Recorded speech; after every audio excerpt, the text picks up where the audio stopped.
You're listening to the Digital Deep Dive, where we tackle the newest trends, strategies, and pain points shaping growth across the digital landscape. From Amazon and D2C to international expansion, join our host and e-commerce leaders across multiple industries for in-depth discussions on how to maximize your brands in the digital arena. Now, here's your host, Aaron Conant. Well, hello, everybody, and welcome back to the Digital Deep Dive podcast. I'm your host, Aaron Conant, and going to have a great conversation today around brand protection on Amazon. We've had conversations in the past. I mean, a lot of you probably know the Vorys e-control team. I spoke with Darren around this issue, but this is where we're going to go a little bit deeper in regards to patents as a whole. I got connected with Zac Garthe from a bunch of different brands. He's over at Copernicus Law, around a little known program within Amazon that when I started talking to him completely intrigued me that this was on the back end of Amazon from a brand protection side of things when it comes to patents as a whole. And so Zac's here today to kind of walk us through that program as a whole. I'm going to ask as many questions as I can just because I'm super interested in this space. But Zac, do you want to jump in a little brief background intro on yourself? That'd be awesome. Sure. Great. Thanks, Aaron. And I'm honored to be a part of this podcast. You've got amazing people here on this, and I don't feel like I stack up, but I'm honored to be here. Brief background for me is I started out my career, but before becoming an attorney, I was a chemist. So when I went to law school, they said, hey, you got to look into intellectual property, which was a great place for me to kind of continue to enjoy my passions with science as an attorney. So coming off of Georgetown, I went to work at a very kind of high-end, very prestigious patent litigation shop. And I apologize for how arrogant that sounds, but just for, accuracy of the background there. So I was doing patent litigation for major brands like, Apple or Samsung or Under Armour, et cetera, kind of cut my teeth there.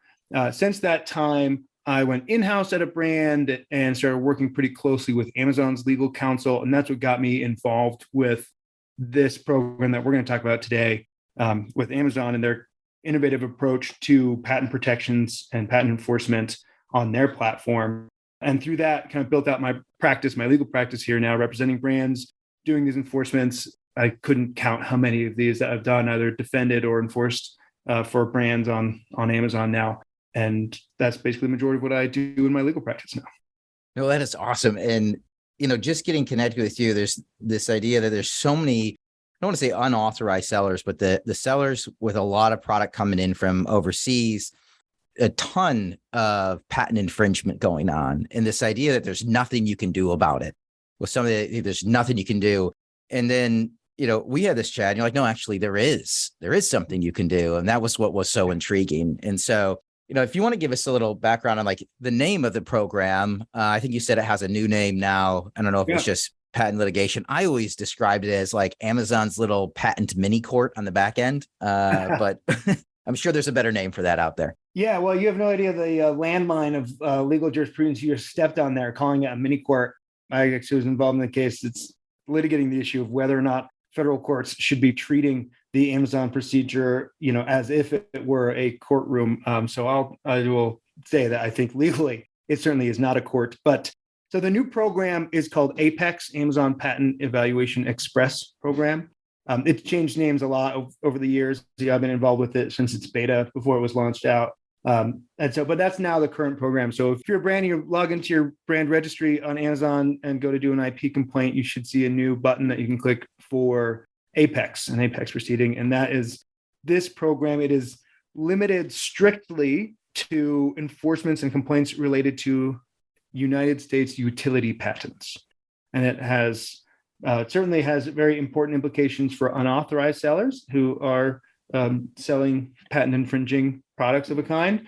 But I would distinguish to say unauthorized sellers are usually somehow selling, the brand's authentic product. And a lot of times patent rights will not be able to be enforced there, but sometimes it can. But really, if you're running into knockoffs of people infringing, kind of the technology or the invention of your product, and it's helpful for competitor space as well. It's where we see a lot of it come up as competitors in your industry try to launch products similar to yours. Then this is if I'm going to be honest, I think this is probably one of the most important innovations in American patent jurisprudence since, the American Invents Act in 2012 and 2013. It has a phenomenal impact for brands trying to protect their intellectual property because the cost differential, it's negligible. The comparative cost structure of using the Apex program compared to any other patent enforcement situation is virtually negligible. Yeah, so when we talk about what is the process as a whole? Because I talk to 20 or 30 brands a week and few people even know about it. I think you said there's a little radio button that you click along the way. Mm-hmm. But if we walk through start to finish, I'm a brand, I'm selling, a product, that has a utility patent behind it, maybe has a special closure. I don't know what it is. And all of a sudden, almost the exact same product shows up underneath a different brand name. Usually it's an overseas seller.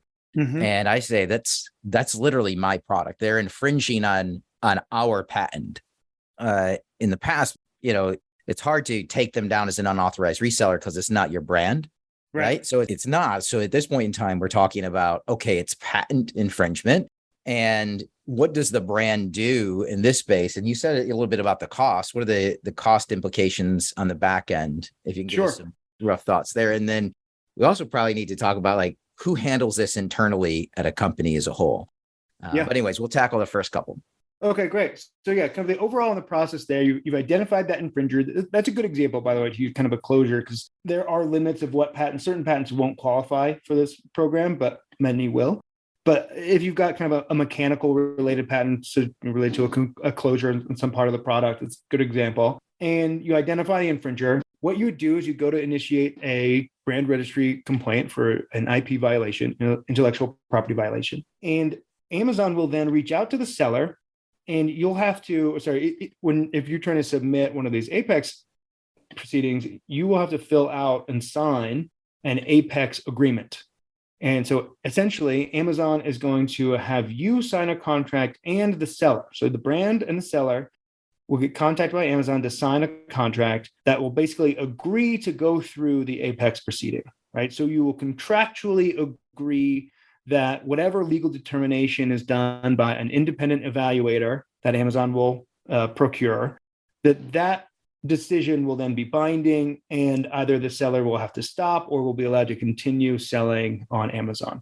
So that's why, it's very distinct from a courtroom, right, where people have inherent rights to things. This is a contractual relationship between the parties that is kind of managed and overseen by Amazon. In that agreement that's signed, the brand will identify the ASINs for these sellers of these infringing products. There is some strategy and some things to consider when identifying those ASINs, because you can identify up to 25 ASINs at a time, and you may end up with 25 different sellers or one seller or any combination thereof. That obviously can impact, the amount of sales from a competitor or, shut down a certain segment of competitors, what have you. So there's some strategy to that. And it impacts the cost potential here that you have to outlay. But like I said, it's compared to other patent opportunities, it's a negligible cost. So Amazon, if you submit your agreement, and then if the seller agrees to go through this Apex procedure with you, then each side, brand and seller, will post a deposit of $4,000.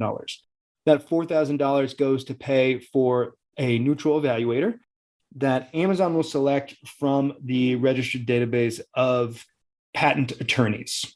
And so you will get a skilled and experienced patent attorney with knowledge of the related technology, who will then be identified as the evaluator for the process. And they will decide whether or not the product is likely infringes or likely does not infringe, right? It's not a strict infringement opinion, but whether it's likely or not. And in the end, at the end of this proceeding, if the patent is found to likely be infringed, then the seller will have their listing removed. And if not, then the seller will be allowed to continue. The $4,000 deposit that's put up, whoever wins at the end gets that $4,000 back. And then whoever lost, they forfeit their $4,000 to go to the evaluator. There's a lot of nuance here because, like I said, you could submit up to 25. You might get 12, say, sellers who agree, well, you can only have a certain number of sellers participate in any singular apex proceeding, which currently is at 4. And so if you have 12 sellers involved that all signed the contract to participate in apex, well, then that would put you in 3 different apex proceedings, each with 4 sellers that you were arguing against. And so you, the brand, would have to put up 3 deposits. So you'd put up $12,000 essentially for each of those. $12,000 total, $4,000 for each of the apex proceeding that you're in.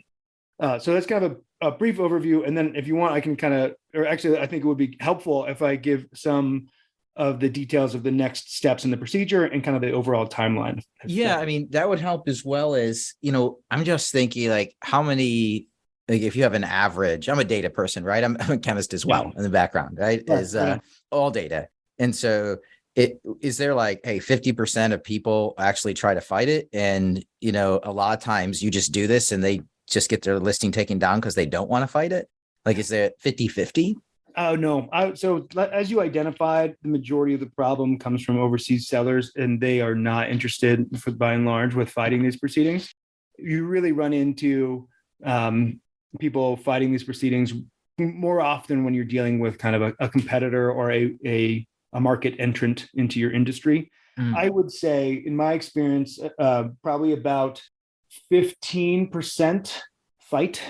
15% would sign the agreement and fight, maybe up to 18 or 19%, somewhere in that range of people fight it. So that is one of the things that can be really useful is, as a brand, you can submit these complaints, and by and large, the large majority of these sellers will simply concede.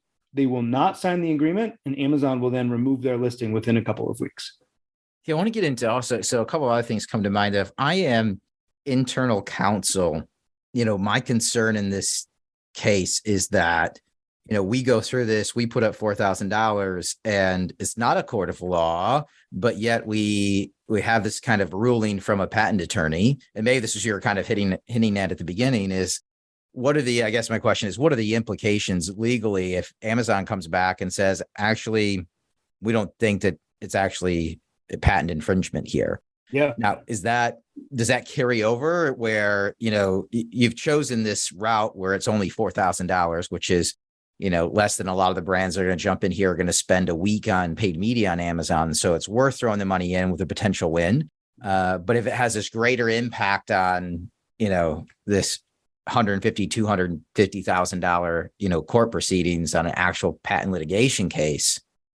Yeah, this is a great question. And I would respectfully suggest that any in-house counsel, unless they are experienced patent attorneys, seek the advice of experienced IP counsel for precisely this reason. So Amazon, to its credit, side note, I think the Amazon in-house legal team has done a brilliant job with this Apex proceeding.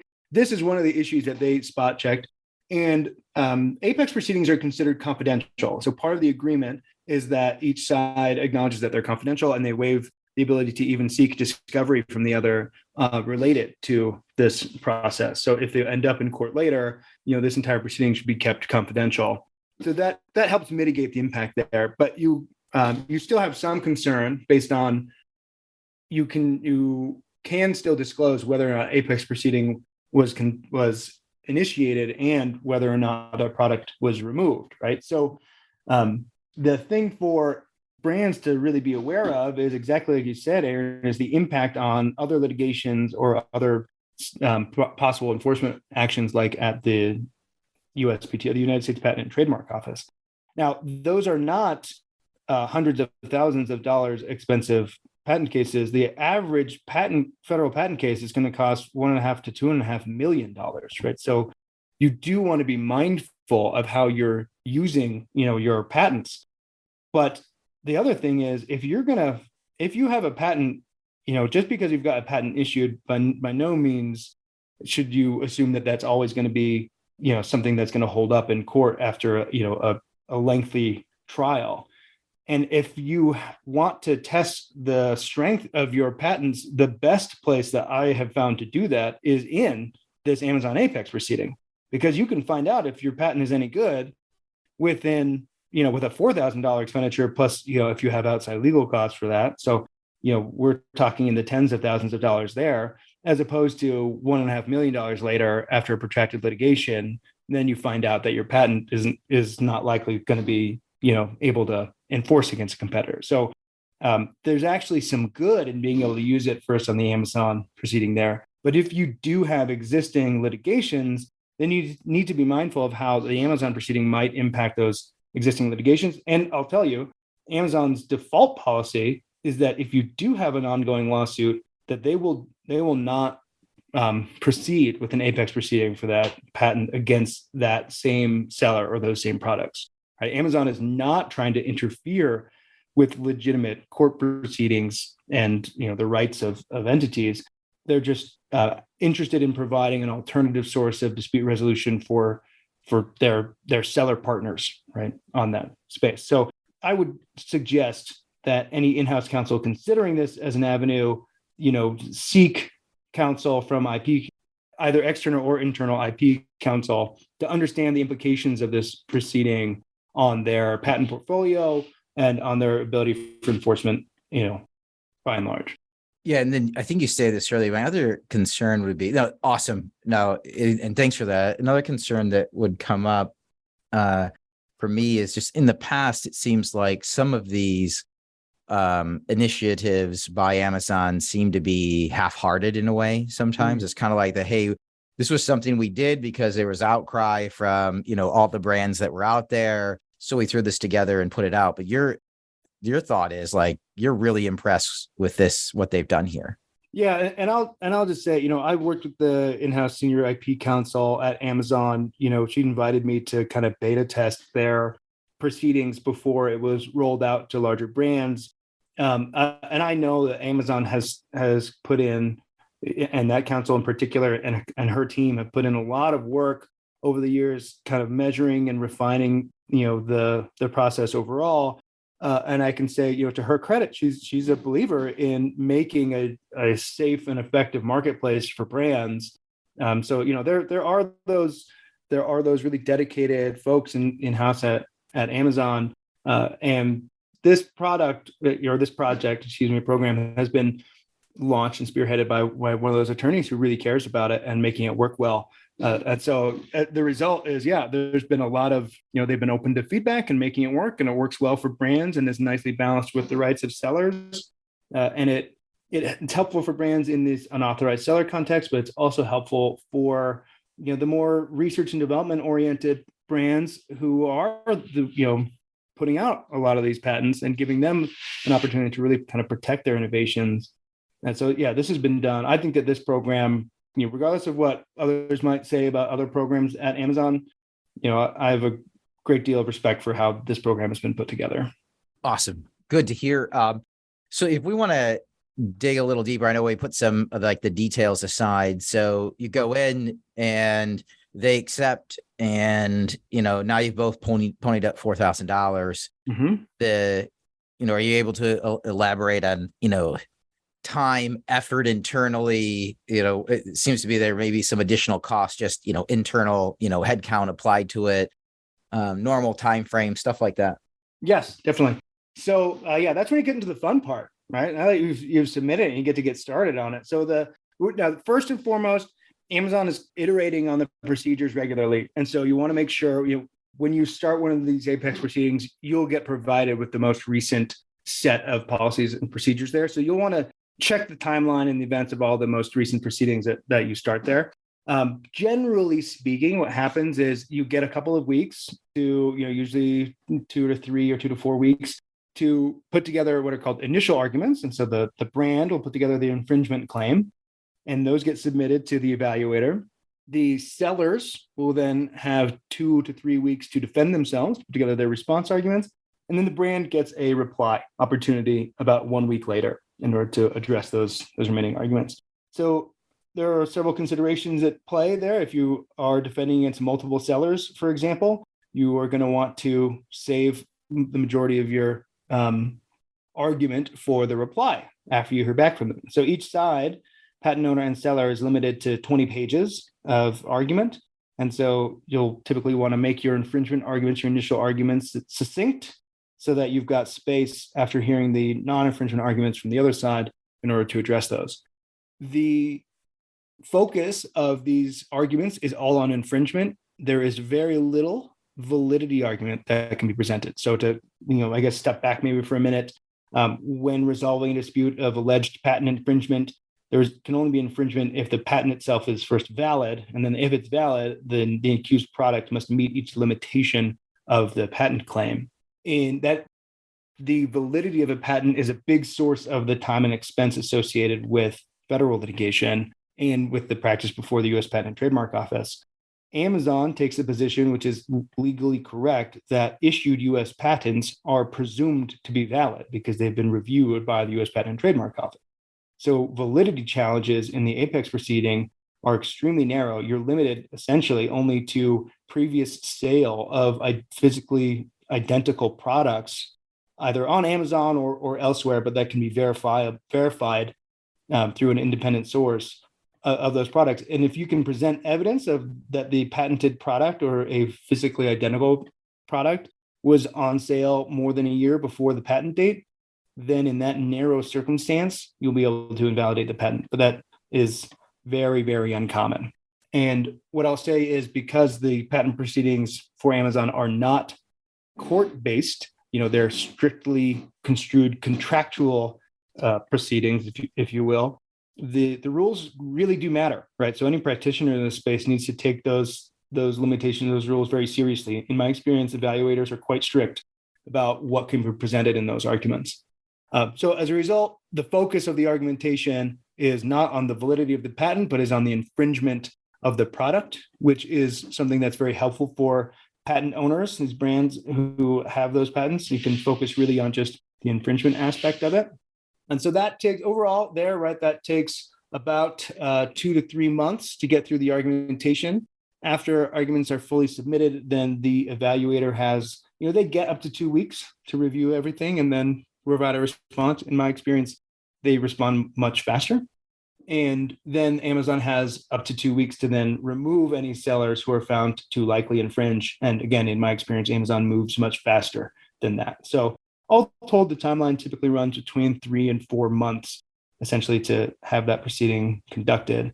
And then, like I said, you would want to make sure, or I would respectfully recommend to brands that they work with experienced patent counsel for this process. And so whether that's in-house or external, doesn't matter, so long as they have sufficient experience to make those arguments. And so then in terms of the cost structure, other than that $4,000, then you're just dealing with your legal costs there. And it's, more or less the cost of briefing of an infringement brief in a federal court. So for brands that have experience with their outside counsel and how much a complicated motion might be to brief, that's probably about where they can estimate what that cost would be. So I would expect in the tens of thousands of dollars for brands, for most brands. Awesome. So tens of thousands, not over $1 million. In a 3 to 4 month time frame rather than, multiple years. It's incredible. The program's incredible. So as we kind of get to the end here, where do you come in? Like, are you an advisor? You said you work closely with them. Do you work with the brands, to help manage through the process as a whole? No. So I am an attorney representing brands going through the process. So I was invited to provide feedback with Amazon through the beta, but contemporarily during that process, I've been basically the outside counsel, the experienced patent counsel for brands, either filing these complaints or responding to and defending against these complaints. So I'm just a practitioner attorney representing brands through the process. Awesome. But people listening in, for sure, I mean, if they're looking to go down this route, you can help them out, I guess is. Yes. Be more than happy to help out with that. And yeah, that's mostly what I do. Awesome. What are you most excited about over the next, 6 to 9 months? I always like to ask guests that in the digital space as a whole. Sure. Well, given that my focus is kind of so isolated into this sort of niche of brand protection related activities, I would say it's interesting to me that Congress this past year has finally taken up some interest, and a lot of states have taken up some interest into some regulations in this space to help promote the I guess kind of the sharing of information, like the Informs Act that's been moving through Congress, and several of the states have parallel legislation moving through. That I think is interesting because it's neat to see some of the kind of the influence of brands and retailers finally taking hold on some of these broader issues that come up from unregulated e-commerce, I would say. So I'm curious to see how those progress and if that ends up turning into a meaningful impact on the health of the e-commerce space, I'll say. Awesome. Love it. Anything else we should know about the this Apex that maybe I didn't ask or you get asked regularly? Yeah, the one last thing I think that's probably really important to know is after you go through an Apex proceeding, and you get an opinion from an evaluator as to infringement or not, or excuse me, as to infringement, the brand then, you don't have to do a full Apex proceeding every time for follow-up enforcement. If another person pops up with the same product, then you can submit a complaint and you can refer to the original Apex opinion, and Amazon will then review it and can take action on a removal on that basis. So as long as you're identifying physically identical products that infringe in the same way, you can then just start removing them right away in a matter of days or a week, rather than this 3 to 4 month process. So after you go through the initial proceeding, you can really clean up and continue to have your kind of Amazon channel a lot more pristine without much further investment. Awesome. Love it. Well, Zac, thanks so much for your time today. Thanks for being such a strong supporter of the network as a whole and helping a ton of brands out across the board. Again, everybody, just a great conversation with Zac Garthe over at Copernicus Law. And with that, we're going to wrap up this episode of the Digital Deep Dive. Thanks, everybody. If you enjoyed it, I encourage you to check out other episodes, subscribe, and just really enjoy continuing on this digital journey together. Everybody, take care.